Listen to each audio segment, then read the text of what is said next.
Hi friends, welcome to Saran Mega's Kitchen.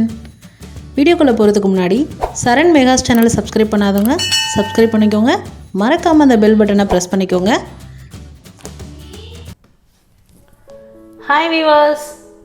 வீடியோக்குள்ள போறதுக்கு முன்னாடி அனைவருக்கும் இனிய தை திருநாள் நல்வாழ்த்துக்கள்.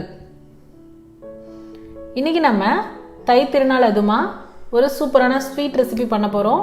திணையில எப்படி சக்கரை பொங்கல் செய்யலாம்னு பார்க்கலாங்க. அதுக்கு நான் 1 கப் திணை அரிசி, 1/2 கப் பாசி பருப்பு எடுத்துருக்கேன். ரெண்டையும் சேர்த்து ஒரு 10 நிமிஷத்துல இருந்து 20 நிமிஷம் வரைக்கும் ஊற விட்டுக்கலாம். சீக்கிரமா குக் ஆயிடும்.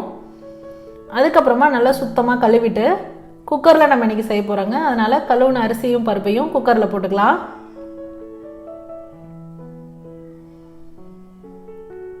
குக்கர்ல போட்டுட்டு எவ்வளவு தண்ணி ஊற்றணும்னு பார்த்தீங்கன்னா, நான் 5 கப் அளவுக்கு தண்ணி ஊற்றுறேங்க. அதாவது 1 கப் திணை, 1/2 கப் பாசி பருப்புக்கு 5 கப் அளவுக்கு தண்ணி ஊற்றிருக்கேன். ஊற்றிட்டு குக்கர் மூடி போட்டுட்டு ஒரு 5லேருந்து 6 விசில் வரைக்கும் விட்டு எடுத்துக்கலாம் மீடியம் ஃப்ளேமில். இப்போ ஒரு கடாயில் ஒரு 2 டேபிள் ஸ்பூன் அளவுக்கு நெய் விட்டுருக்கேங்க. நெய்யில் முந்திரி பருப்பு வறுத்து எடுக்க போகிறோம்.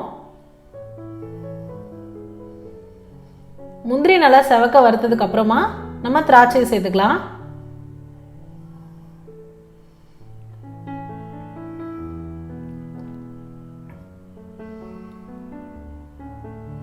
இப்போ பாருங்க, திராட்சை நல்லா வறுப்பட்டதுக்கு அப்புறமா எல்லாமே நல்லா பலூன் மாதிரி அழகா உப்பி வந்திருக்கும்.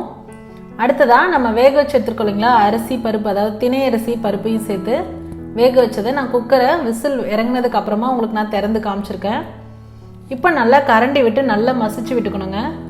அடுத்ததா சர்க்கரை பார்த்தீங்கன்னா நான் 1/2 கப் அளவுக்கு சேர்த்துருக்கேங்க.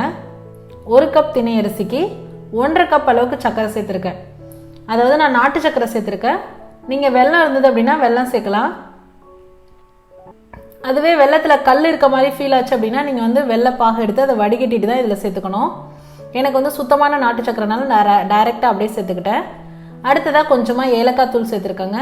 ஒரு 1/4 டீஸ்பூன் அளவுக்கு ஏலக்காய் தூள் சேர்த்துருக்கேன்.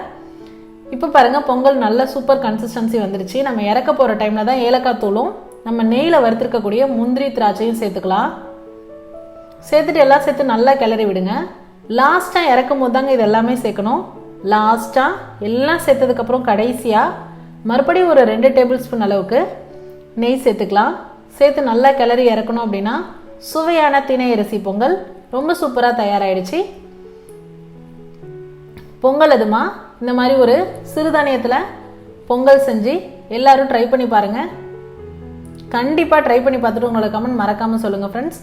இது போன்ற ஹெல்தி ரெசிபீஸ்க்கு மறக்காமல் சரண் மெகாஸ் சேனலை சப்ஸ்கிரைப் பண்ணுங்கள். இந்த வீடியோ உங்களுக்கு பிடிச்சிருந்தா லைக் பண்ணுங்கள், ஷேர் பண்ணுங்கள், கமெண்ட் பண்ணுங்கள். தேங்க்ஸ் ஃபார் வாட்சிங் ஃப்ரெண்ட்ஸ்.